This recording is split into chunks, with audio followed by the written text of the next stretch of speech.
YNAB just got a whole lot easier to use with this new feature. You don't need a world map to drive to Chipotle, and you don't need to see every category in your budget when you order Chipotle. It's great seeing your whole plan at once, but what if you want to get more specific? What if you just want to see your underfunded categories, or all the categories that relate to your kids?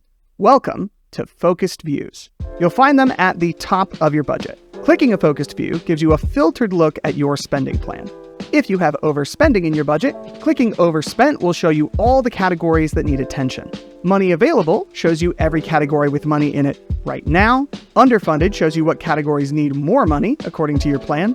And Overfunded shows you categories that have more money in them than you originally planned. Pretty neat, right? It gets neater. See those three little lines? Click those, and you can add a totally custom view to your budget.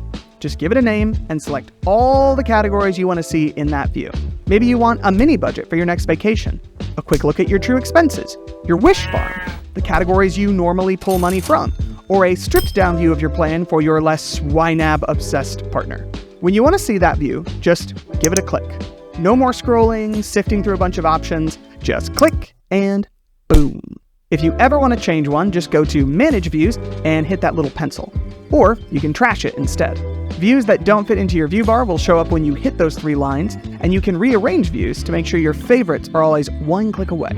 Right now, this feature is only available in the web app, but you can expect to see it in the mobile app real soon because we are just so excited about what you're going to do with it. So what are you waiting for? Start making that first custom view.